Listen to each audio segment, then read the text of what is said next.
Imagina acordar um dia e perceber que o presidente do seu país ainda mora no Palácio da Alvorada, ainda aparece nos jornais, ainda dá entrevistas, mas que na prática, quem decide para onde vai o dinheiro do seu país são outras pessoas.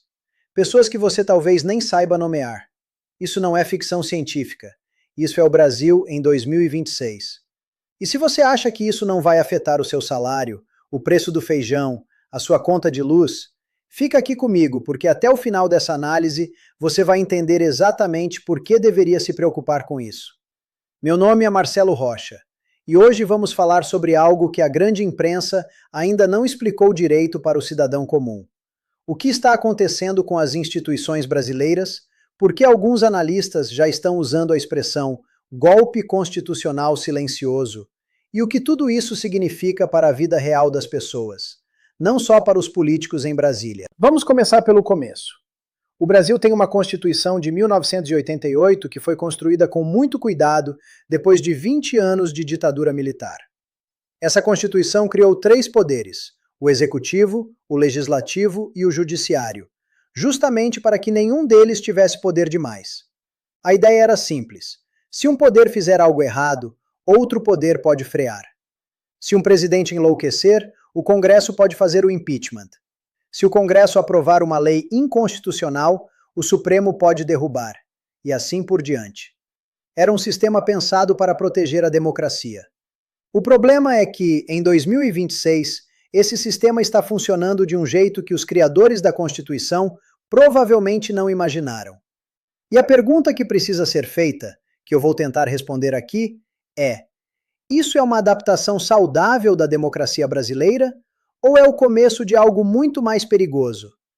Vamos falar primeiro sobre o Congresso Nacional, porque é aí que começa tudo. Existe no Brasil um mecanismo chamado de emendas impositivas.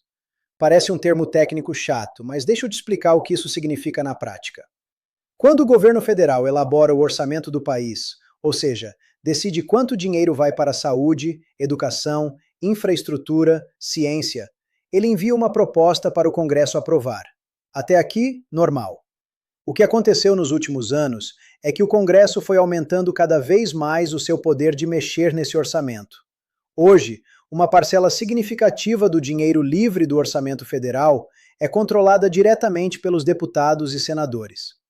Eles decidem para onde vai esse dinheiro, geralmente para os seus redutos eleitorais, para obras que garantem votos, para municípios que vão apoiá-los na próxima eleição. Isso tem um nome técnico.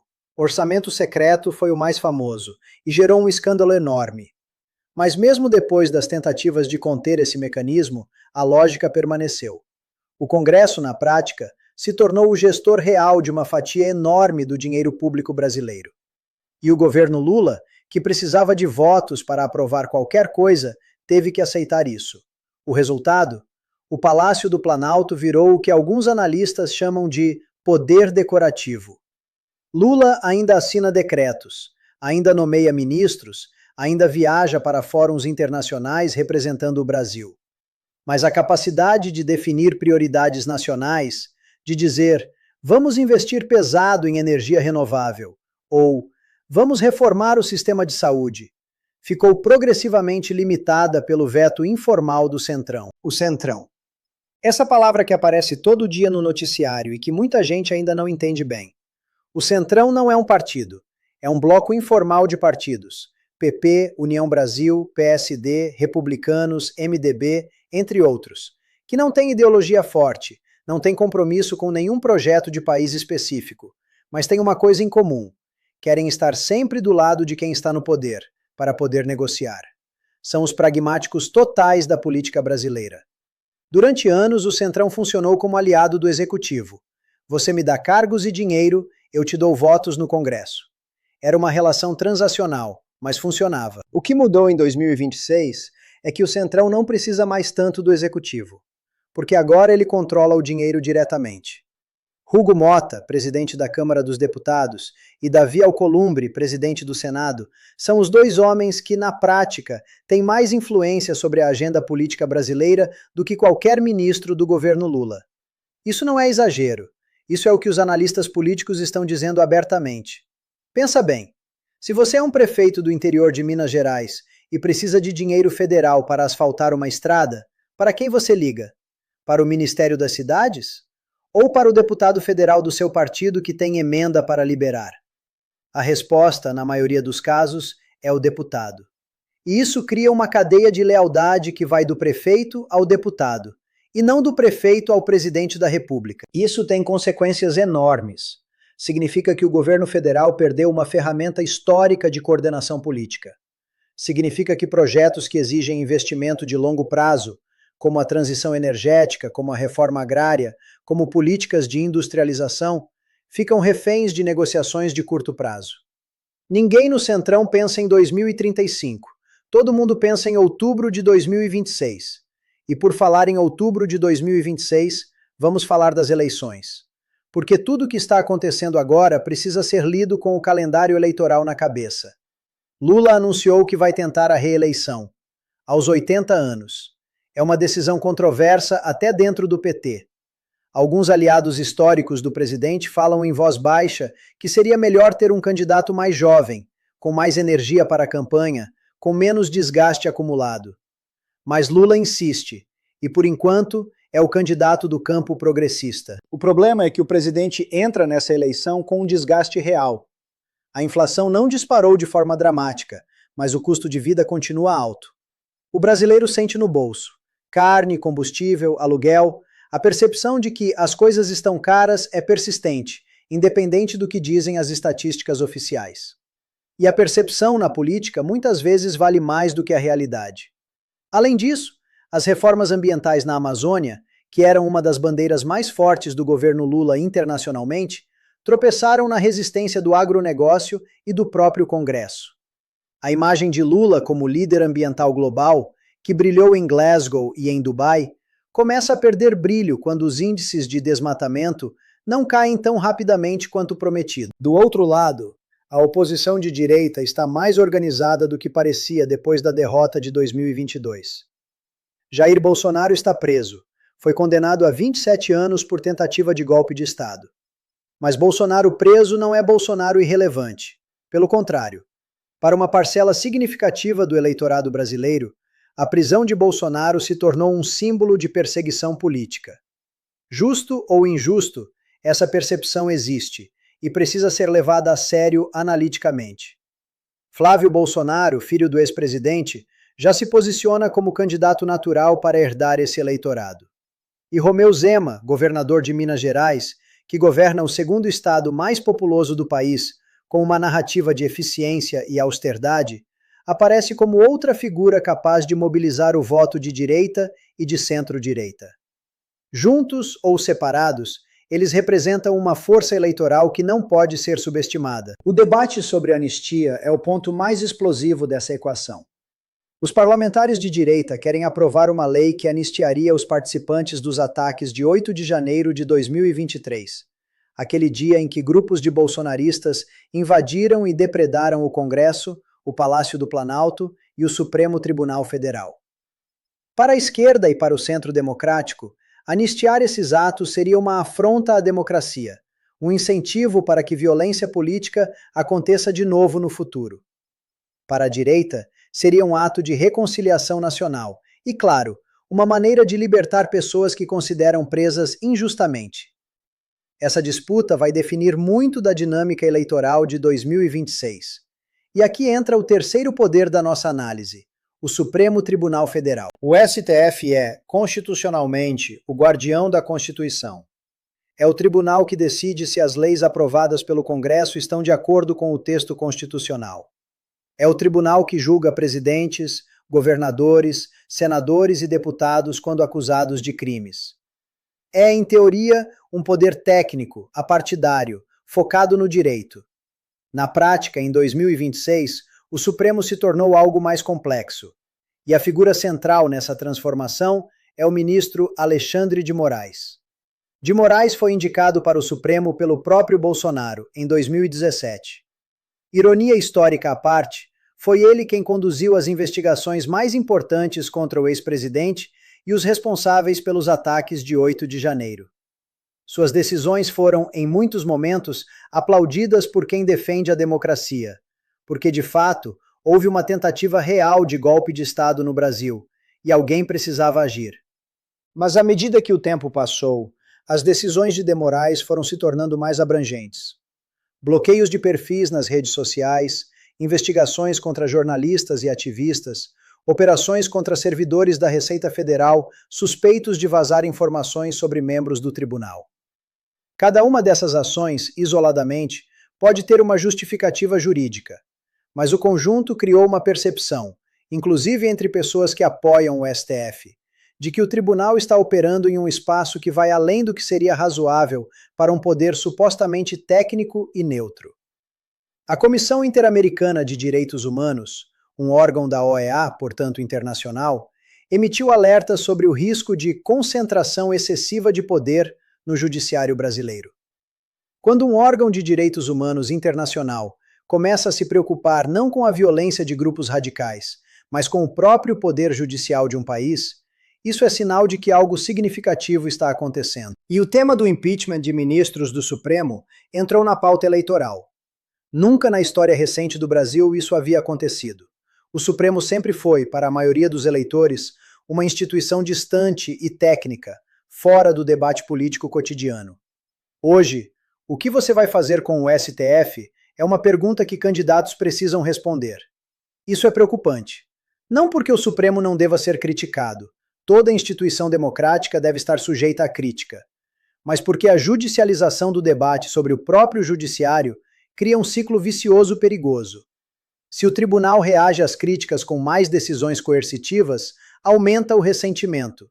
Se recua por pressão política, perde autoridade jurídica. É um labirinto sem saída fácil. Agora deixa eu te dar a minha análise sobre o que tudo isso significa.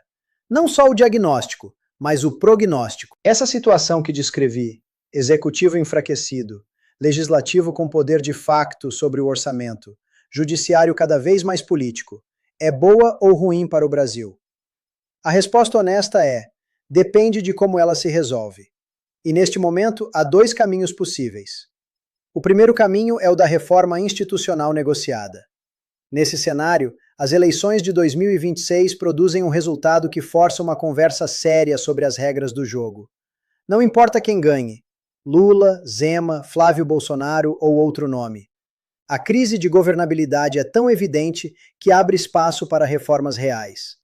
Uma revisão do sistema de emendas impositivas para garantir mais transparência e menos clientelismo. Uma reforma do judiciário que estabeleça limites mais claros para o ativismo judicial. Uma reconfiguração das relações entre os poderes que restaure o equilíbrio constitucional. Esse caminho é possível. Não é fácil, exige líderes com visão de longo prazo e disposição para negociar em boa fé. Mas é possível. O segundo caminho é o da implosão gradual. Nesse cenário, a polarização aumenta ao longo de 2026. O debate sobre anistia radicaliza os dois campos. O resultado eleitoral, seja qual for, não é aceito por uma parcela significativa da população. O Brasil entra em 2027 em um estado de paralisia institucional, com um presidente eleito sem maioria real, um Congresso fragmentado e um Supremo sem legitimidade perante metade do país. Esse caminho também é possível, e é o que mais me preocupa. O que me faz pensar que o Brasil pode evitar o pior cenário? O histórico. O Brasil tem uma capacidade notável de encontrar saídas negociadas em momentos de crise. Em 1984, nas diretas já, a transição democrática foi negociada, não revolucionária. Em 1992, o impeachment de Collor foi conduzido dentro das regras constitucionais. Em 2016, o impeachment de Dilma Rousseff foi controverso, mas ocorreu sem violência institucional grave. O Brasil tem uma cultura política de negociação que muitas vezes prevalece sobre o instinto de ruptura. Mas 2026 é diferente de 2016. A polarização é mais profunda. As redes sociais tornaram o debate mais violento e menos nuançado. E há atores, tanto na direita quanto na esquerda, que têm interesse em manter a tensão alta, porque a tensão alta mobiliza a base eleitoral. Agora vamos falar de algo que talvez seja o mais importante para quem me ouve no dia a dia. Como essa crise institucional afeta a vida real dos brasileiros? Preços, salários, empregos. A relação entre instabilidade política e economia é bem documentada. Quando investidores, tanto brasileiros quanto estrangeiros, percebem que um país não tem regras claras, que as decisões do governo podem ser revertidas do dia para a noite, que o sistema judiciário é imprevisível, eles ficam mais cautelosos. Investir em um ambiente assim é mais arriscado. E quando o risco aumenta, o custo do crédito aumenta junto. No Brasil, isso se manifesta de uma forma muito concreta: a taxa de juros. O Banco Central do Brasil opera com uma das taxas de juros mais altas do mundo, justamente porque precisa compensar o chamado risco Brasil, a percepção de que emprestar dinheiro ou investir no Brasil carrega um risco adicional em comparação com países mais estáveis. E quando os juros estão altos, o custo de tudo aumenta. Financiar uma casa fica mais caro. Expandir um negócio fica mais caro. Contratar funcionários novos fica mais arriscado. O Centrão controlando o orçamento tem um efeito direto sobre isso. Quando o dinheiro público é distribuído de acordo com critérios políticos e não de acordo com critérios de eficiência econômica, o investimento público é menos produtivo. Uma estrada construída porque o deputado precisa de votos no município X pode ser menos necessária do que um hospital em Y. Um ginásio esportivo inaugurado às vésperas da eleição pode ter custado o triplo do necessário. Multiplicado por milhares de emendas, isso representa uma distorção enorme na alocação dos recursos do país. Para o trabalhador comum, isso se traduz em serviços públicos piores, porque se o dinheiro vai para obras clientelistas, sobra menos para saúde, educação, saneamento básico. E serviços públicos piores significam que as pessoas precisam gastar mais do próprio bolso com plano de saúde, escola particular, filtro de água. É um imposto invisível sobre as famílias de menor renda. Em relação à inflação, a situação é delicada. O Brasil conseguiu controlar a inflação nos últimos anos em patamares razoáveis, o que é uma conquista real do período Lula, especialmente considerando o contexto global pós-pandemia. Mas a estrutura de gastos públicos que descrevi cria pressão inflacionária latente.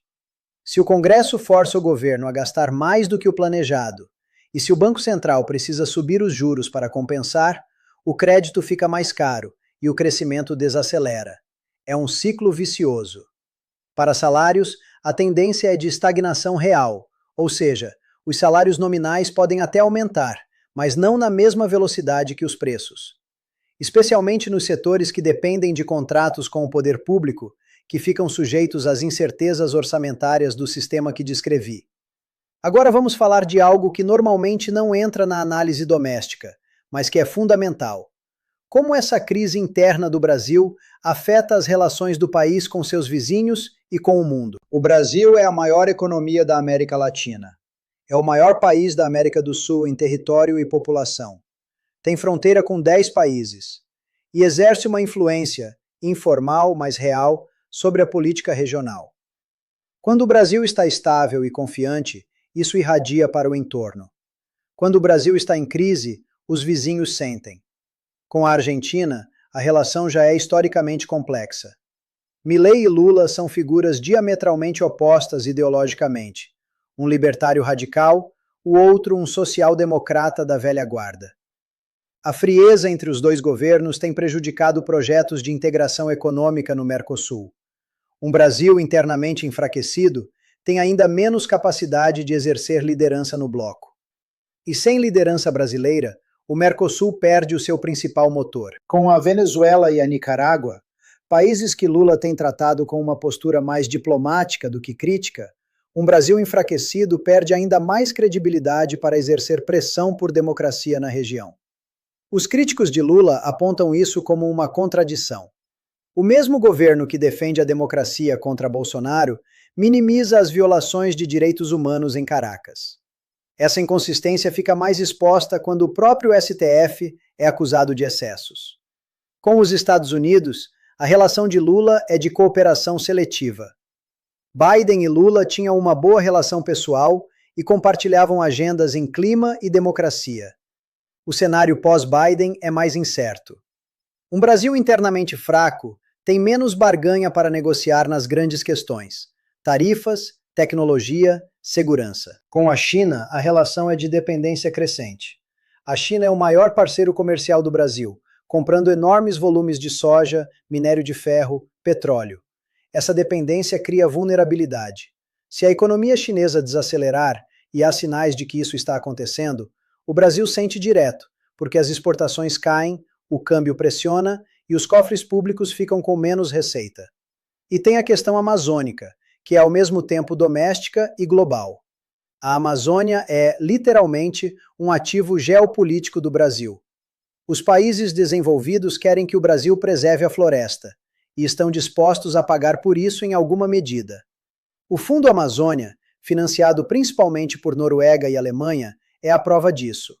Mas se o governo Lula não consegue cumprir suas metas de desmatamento por causa da resistência do Congresso, esse financiamento internacional fica em risco.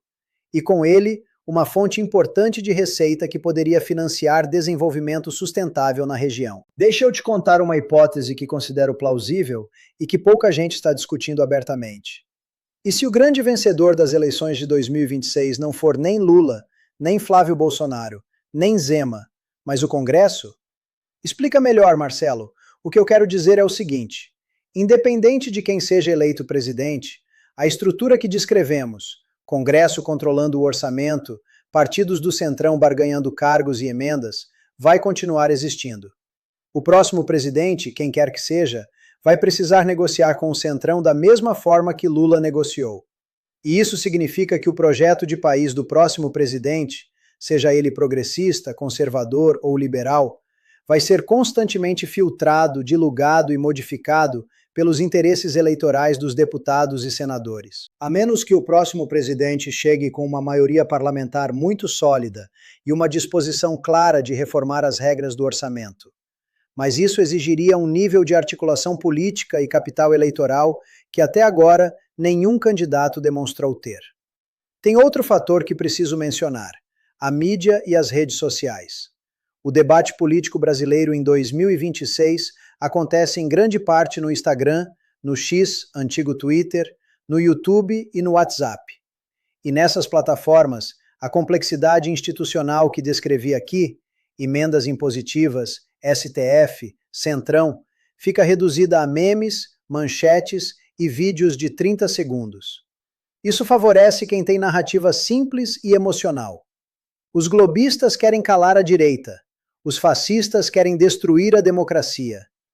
Essas narrativas são emocionalmente eficientes, mas intelectualmente vazias, e são o combustível perfeito para a polarização. A responsabilidade dos analistas, dos jornalistas e dos formadores de opinião é exatamente esta: explicar a complexidade sem ser chato, trazer o debate institucional para a vida cotidiana das pessoas, mostrar que a luta entre o Centrão e o Palácio do Planalto não é apenas uma briga de políticos, é uma decisão sobre qual escola vai ser construída, qual hospital vai funcionar, qual estrada vai ser asfaltada.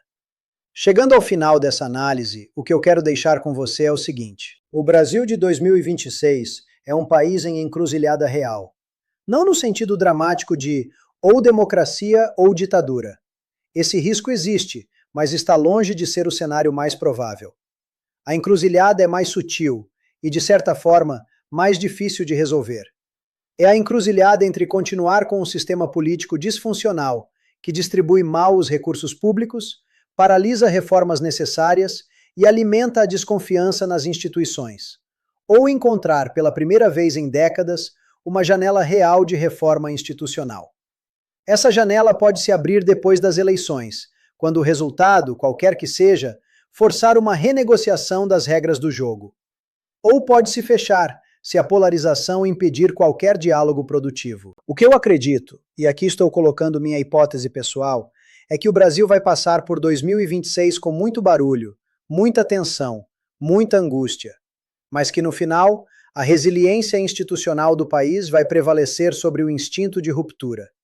O Brasil já esteve em lugares piores e encontrou caminhos. E tem uma sociedade civil ativa, uma imprensa que, apesar de tudo, ainda funciona, um judiciário que, apesar de suas contradições, ainda resiste à captura total. Mas isso não é garantia, é uma aposta. E apostas se ganham com engajamento, com cidadãos informados, com debates sérios, com a disposição de olhar para a complexidade sem fugir dela. É exatamente isso que tentei fazer aqui com você hoje. Obrigado por ficar até o final. Continuamos na próxima análise.